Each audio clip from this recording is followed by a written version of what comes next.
మాట్లాడను. వదిన ఇంటికొచ్చి అన్నయ్యతో కలిసి ఇంట్లో సంతోషంగా ఉన్నప్పుడే నేను మళ్ళీ నీతో మాట్లాడతాను. అప్పటిదాకా నీకు రాణి అనే కూతురుందని నువ్వు మర్చిపో. అమ్మా, నే చేసింది తప్పేనమ్మా. అందుకు నన్ను తిట్టండి, కొట్టండి, నలుగులో నా మొహాన ఉయ్యండి, కానీ ఇలాంటి శిక్ష వేయకమ్మా. నువ్వైనా నన్ను అర్థం చేసుకో అమ్మా.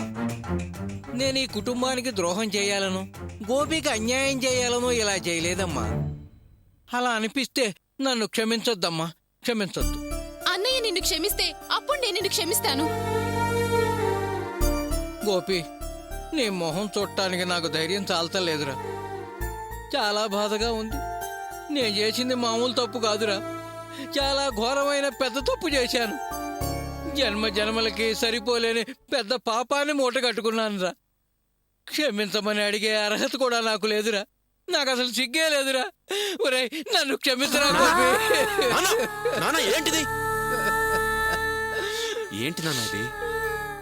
ఇంతకు ముందేగా పెద్ద తప్పు చేశావు. ఇప్పుడు మళ్ళీ నా కాళ్ళు పట్టుకుని తండ్రితో కాళ్ళు పట్టించుకున్న కొడుకనే చెడ్డ పేరు నాకు తీసుకురావడానికి ఇలా చేస్తున్నావు. గోపి, నేను నీ కాళ్ళ మీద పడటంలో తప్పు లేదురా. నేను మళ్ళీ మళ్ళీ పాపాలు చేస్తూనే ఉంటా. నువ్వు మంచివాడివిరా, మంచి మనసున్న వాడివిరా. నేను నీ కాళ్ళ మీద పడటం తప్పేం కాదురా. ఇలాంటి నీతులు చెప్పమను. చెప్పినవి చెప్పకుండా ఎంత బాగా చెప్తావో. చెవులకు నొప్పి తగలకుండా తాటేగులు కడతావు. ఇన్ని చెప్పేవాడివి నువ్వు చేసిన పని వల్ల నీ కొడుకు జీవితం నాశనం అవుతుందన్న ఆలోచన రాలేదా? ఏం మనిషి అయ్యా నువ్వు? నీకంటే పశువులయ్యం. చిచి. తప్పే భాగ్యం, నేను చేసిన తప్పే. అందుకే మిమ్మల్ని అందరినీ క్షమించమని అడుగుతున్నా. దయచేసి నన్ను క్షమించండి భాగ్యం. క్షమిస్తే సరిపోతుందా? చెడిపోయిన కార్యం కుదురుకుంటుందా? అరే, అన్నీ చక్కగా జరిగిపోయే సమయంలో సెల్లా దాపరించావు కదయ్యా. మొత్తం సర్వనాశనం చేసేశావు. ఆవిడ ఎంతెంత మాటలంది, ఎంత నీచంగా మాట్లాడింది, మన ముఖం మీద తలుపులేసుకుంది. ఒకసారి మనసిరిగిపోయిన తర్వాత మళ్ళీ కలవడం జరిగే పనేనా? గోపి, జరిగిన విషయం గురించి నీకెలా చెప్పాలో నాకు అర్థం కావడం లేదురా. ఆ దేవుడు నిన్నెందుకు పరీక్షిస్తున్నాడో, ఎందుకు కష్టపెట్టి దుఃఖం మిగులుస్తున్నాడో తెలియడం లేదురా. ఎలాగైనా నీ జీవితంలో సంతోషం, నీ మొహంలో ఆనందం, నీ మనసుకు తృప్తి దక్కాలని నేను నానాతంటాలు పడ్డానురా. నీ జీవితం బాగుండాలని నీకేం చెప్పకుండానే నా ప్రయత్నం నేను చేశానురా. కాని నా ప్రయత్నం ఫలించలేదు. అంతా అబద్ధమైపోతోందిరా. పెదనాన్న ఆశ పెట్టి మోసం చేశాడని మాత్రం అనుకోకురా. నన్ను క్షమించరా. ఏంటి పెద్దన్న, నన్ను క్షమించమని అడుగుతున్నావు? చూడు పెద్దన్న, నాకు నా కుటుంబమే ప్రాణం. అందుకే అర్చన్ని వాళ్ళ పుట్టింట్లోనే ఉండమని చెప్పాను. అయినా అర్చనంటే నాకు ప్రాణం. అర్చన లేకుండా నేను బ్రతకలేను. అర్చన్ని తీసుకురండి అని నేను మిమ్మల్ని ఎవరినైనా అడిగానా? అడగలేదుగా. అలాంటప్పుడు మీరు అసలు వాళ్ళ ఇంటికి ఎందుకు వెళ్ళారు? నువ్వనేది కరెక్టేరా. నువ్వు నా కుటుంబమే ముఖ్యం, భార్య కాదన్నావు. కరెక్టే. అలా అన్నావని మేము వదిలేసి ఊరుకుంటామా? నిన్ను అర్చనను కలిపి మీరు సుఖంగా ఉంటేనే కదా మాకు ఆనందం, ఈ కుటుంబానికి తృప్తి. అరే, అర్చన కూడా ఈ కుటుంబంలోని మనిషేరా. పెద్దన్న, నేను అర్చన కలిసి కాపురం చేయాలని రాసిపెట్టలేదు. అలా రాసిపెట్టలేనప్పుడు ఎవరు మాత్రం ఏం చేయగలరు చెప్పు? మన కుటుంబం అంతా వెళ్ళి వాళ్ళని బతిమాలడం నాకు చాలా బాధగా అనిపించింది పెద్దనాన్న. మన కుటుంబానికి ఓ గౌరవం ఉంది పెద్దన్న. దాన్ని మనమే అగౌరవపరుచుకోవడం నాకిష్టం లేదు. మన కుటుంబ గౌరవాన్ని తీసుకెళ్ళి వాళ్ళ గుమ్మం ముందు తాకట్టు పెట్టద్దు పెద్దన్న.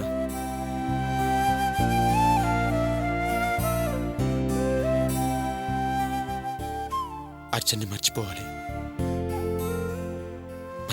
మర్చిపోతాను అంతే.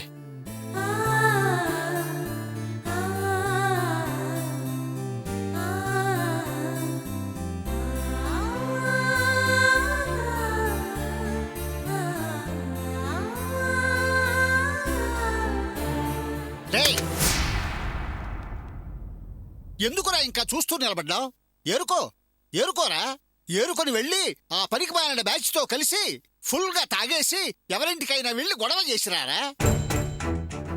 ఈ కుటుంబానికి ఉన్న గౌరవ మర్యాదల్ని, పరువు ప్రతిష్టల్ని బదారు పాలు చేసిరారా? అన్నయ్య, ఏదో తెలియకుండా జరిగిపోయింది, క్షమించన్నయ్య.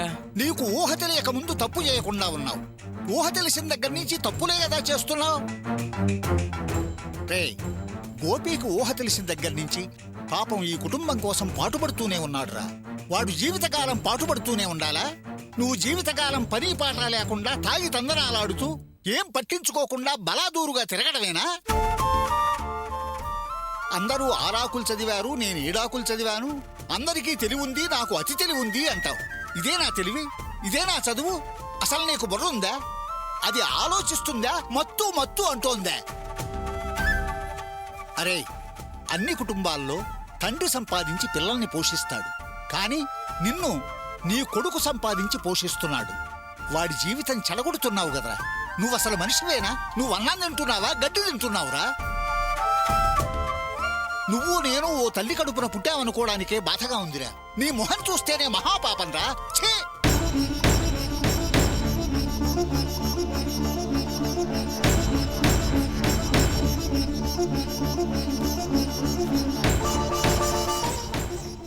ఇదిగో అయ్యా, బావగారిచ్చి డబ్బులు చాలకపోతే ఇవి కూడా తీసుకెళ్లి తాగి రోడ్ల మీద తందనాలాడు. భాగ్యం, నువ్వు నన్ను అర్థం చేసుకోకపోతే. నోరు మొయ్యవయ్యా. నువ్వే కదా అన్నావు, మీ ఇద్దరు ఆడవాళ్ళు ఓ మెట్టు దిగిరాకపోవడం వల్లనే అర్చన కాపులు సాఫీగా సాగడం లేదు, వాళ్ళిద్దరు కలిసి ఉండలేకపోతున్నారు అన్నావు. ఇప్పుడు మేము దిగొచ్చాం, కలిసి వంట మార్పుల్లో భాగం పంచుకునేదాకా వచ్చాం. సరిగ్గా దీపం వెలిగి వెలుతురొచ్చే సమయానికి ఆ దీపాన్ని ఆర్పేశావు. నిన్న దేవుడు కూడా క్షమించాయ్యా. నీతో ఇంతకాలం సంసారం చేసినందుకు సిగ్గుపడుతున్నారు. చిచ్చి!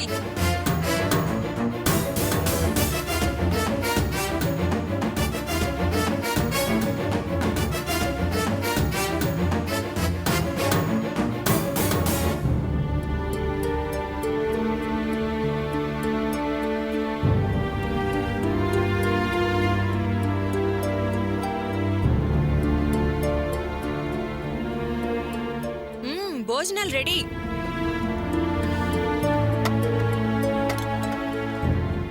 అందరూ భోజనాలకి రండి.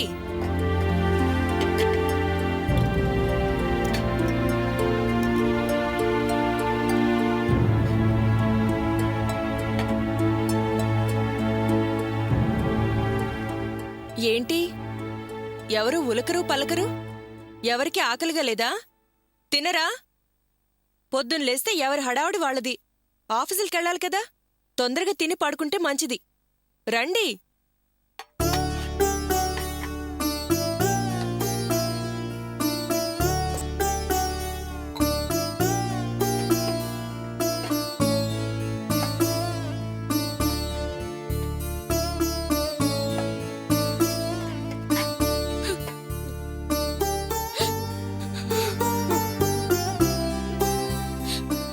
అమ్మా, ఎందుకమ్మా ఏడుస్తున్నావు? ఇప్పుడేమైందని అనవసరంగా ఏడుస్తున్నావు? ఊరుకో. ఏదో జరిగితే జరిగిందిలే అన్నట్టు నువ్వు నిబ్బరంగా ఉండగలుగుతున్నావే, కానీ నీలా నేనుండలేనే, తట్టుకోలేకపోతున్నాను. అమ్మా, ఇప్పుడు ఏడ్చి ఏంటమ్మా ప్రయోజనం? నా జీవితంలో ఎలా జరగాలనుందో అలాగే జరుగుతుంది.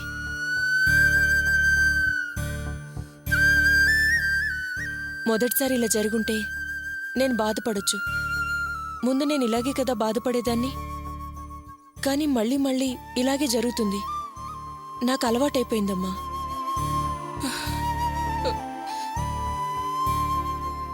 ఎప్పుడు జరిగేదే కదా, కొత్తగా ఏమనిపించడం లేదు.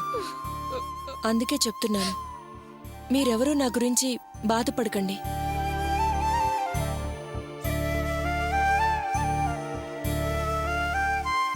నా మనసు ఈ విషయం ఎప్పుడో మర్చిపోయింది.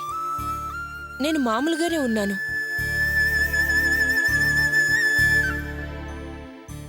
రండి, భోంచేద్దురుగాని. లేదర్చన, నువ్వు అబద్ధం ఆడుతున్నావు. బావ కోసం నువ్వు పడ్డ ఆరాటం తెలుసు. నీ మనసు ఎంత ఆశపడిందో కూడా తెలుసు. ఏడవలేక నవ్వడం అంటారు చూడు, ఆ పని నువ్వు చేస్తున్నావు.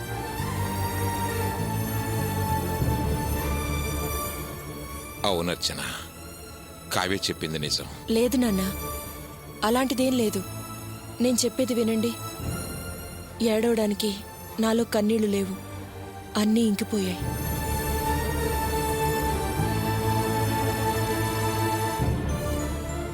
నా జీవితం అన్ని విధాలుగా మూసుకుపోయింది.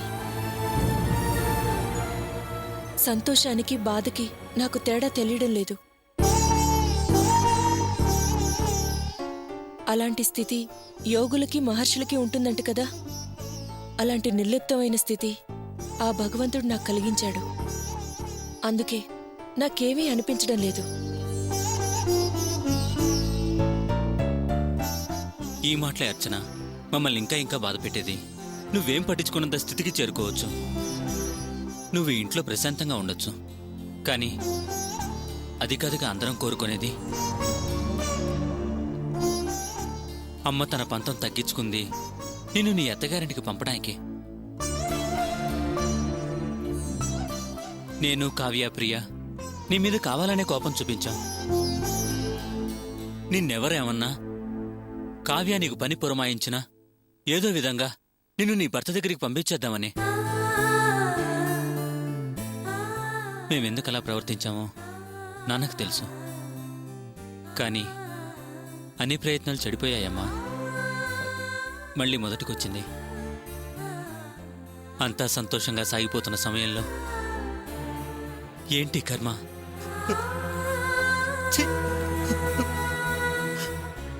అన్నయ్య, నువ్విలా కన్నీళ్లు పెడితే ఎలా? నేను అమ్మా నాన్నలకి కూతురుగా, నీకు చెల్లెలిగా, వీళ్ళకి అక్కగా ఉంటే నాకెంతో సంతోషంగా ఉంది.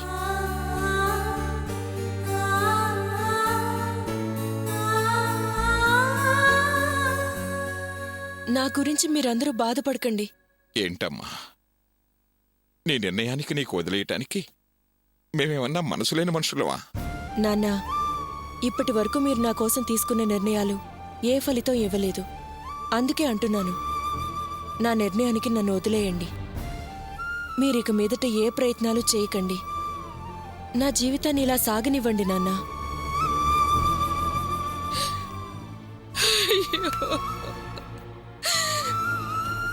ఎవరూ ఏమీ అనుకోకపోతే నేను కాస్త మాట్లాడొచ్చా? అత్తయ్య, నేను అర్చన జీవితం గురించి ఓ సలహా ఇవ్వదలుచుకున్నాను.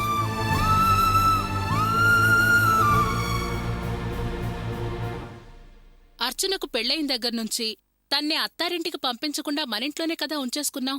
మొదట్లోనేమో అల్లుడు మంచాడు కాదని పంపించలేదు. ఆ తర్వాత అల్లుడు మంచాడని తెలిసింది, కానీ అత్త మంచిది కాదని ఇంట్లోనే ఉంచేసుకున్నాం. ఇప్పుడు అన్ని మబ్బులు తొలగిపోయి ఆవిడంతట ఆవిడే వచ్చి అర్చనను పంపించమని అడిగింది. సరిగ్గా మనం పంపిద్దాం అనుకునేసరికి మామ మంచాడు కాదని తెలిసిపోయింది.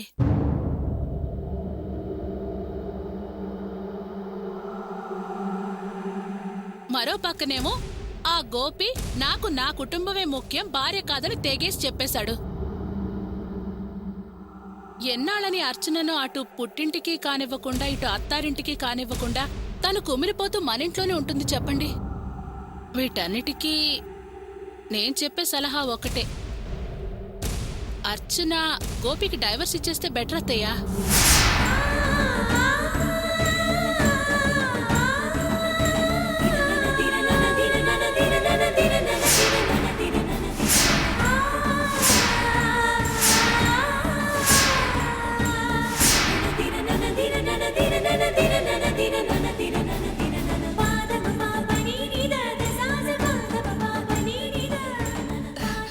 నువ్విచ్చే సలహా ఇదే నిన్ను? ఇదిగో, ఈ కోపమే వద్దనేది. నేను అందుకే ముందే చెప్పాను. నా మాట కొంచెం కఠినంగా అనిపించినా ఇదే నిజం. అర్చన జీవితం బాగుపడాలంటే ఇదొక్కటే దారి. మీకు వేరే దారి ఏదైనా కనిపిస్తుందేమో బాగా ఆలోచించండి.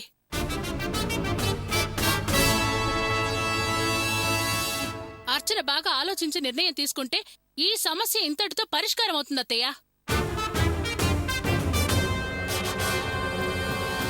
అర్చన తీసుకునే నిర్ణయం మీదే వీళ్ళిద్దరి జీవితాలు ఆధారపడున్నాయి. లేదంటే మీ ఇద్దరు చెల్లెళ్లకు మీరు జీవితంలో పెళ్లిళ్లు చేయలేరు.